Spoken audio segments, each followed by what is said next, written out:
I'm Tony Sklar with bnetTV. We are here live from the floor of CTIA in New Orleans, and I am speaking with Mesaplexx Mark Bole. How are you today, sir? Very well, thank you. How are you? Excellent, thank you. Fantastic city and great food. Yeah, superb. Right? I know you just got in last night, but this is a great convention and a great city to have it in. Yeah. For our first-time viewers out there in bnetTV land, why don't you give us a brief overview of Mesaplexx and what you're doing here at CTIA? Sure. So Mesaplexx is, we design technology that helps active antenna systems actually achieve their promise. But you sort of go like, well, so what? So what it's about really is, I mean, everybody pretty much here is in one way or another talking about the huge growth that's happening in demand for mobile data, mobile broadband, and all the different drivers to that. And there are lots of companies that are saying they have the solution, whether it's LTE deployment or Wi-Fi offloading or whatever Wi-Fi offload is a flavor of the last 12 months. Small cells, sort of pick all your different topics. Everybody's come along and saying this is the way. I have a solution. Right. And our view is that there is no silver bullet here. Right. All of these things need to be put into place, and that's what creates the ecosystem, right? And create a solution which actually can really address that huge growth curve. Now, one part of it are active antennas at the macro cell layer. The technology today can provide a significant increase in capacity without having to change out the equipment. Change out the equipment without you need to put in the active antenna piece itself, but that can reduce a lot of the equipment at the top of towers. So I think it's smaller. There's a lot of benefits there. Right. So why isn't it happening? Why is it not happening? CapEx is a huge thing, right? Yep. So let's decrease CapEx. Because you can save CapEx with an active antenna. You can save OpEx. And the whole thing is aesthetically more pleasing. There's less equipment up there. It's greener. It saves energy. But it's not happening. Okay. And the reasons are, there's a couple of key ones.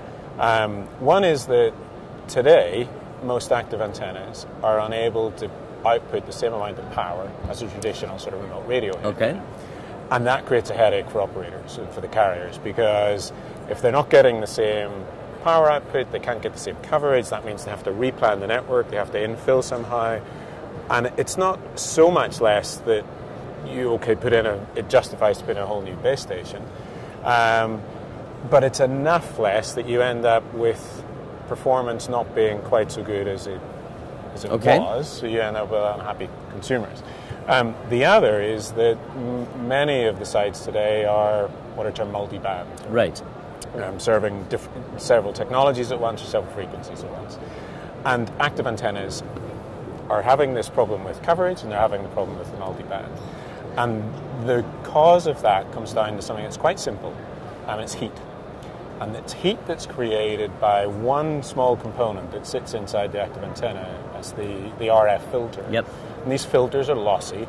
That means the energy that's been put into them, instead of going out to the handset, it's generating lots of heat. Right.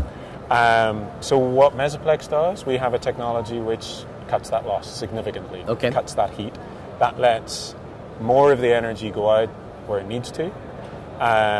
Means the antenna itself can consume less energy in the first place, but still meet the coverage requirements. And it allows then enough electronics and capability we put into antennas to do the multi-band and providing more advanced capabilities to improve coverage even more. Okay. So that's where we come in. So we're a technology design. We announced our X-Cube technology, and we're rolling that out now among the Is there any other competitors within the market space that are doing this?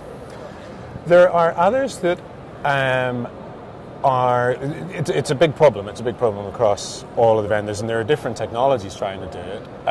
But many of them have a fundamental technology limitation.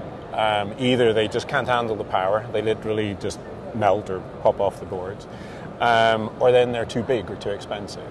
The X-Cube technology can handle the power, can handle it with a small size. But it's a totally new technology.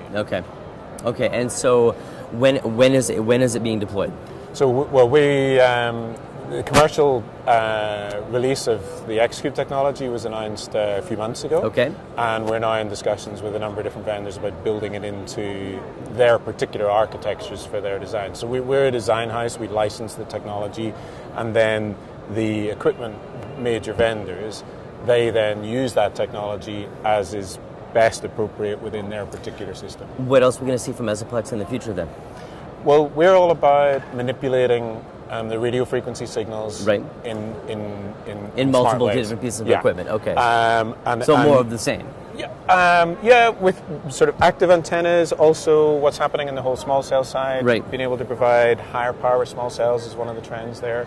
And then the whole drive towards just reducing energy consumption in the mobile industry. That's a big area for us. Fantastic, Mark. Thanks for taking the opportunity to speak with us here today at CTIA. I almost said Mobile World Congress. I hope we get a chance for an update again in the future. Great, thank you. I've been speaking with Mark Bole of Mesaplexx. I'm Tony Sklar here at CTIA in New Orleans with bnetTV.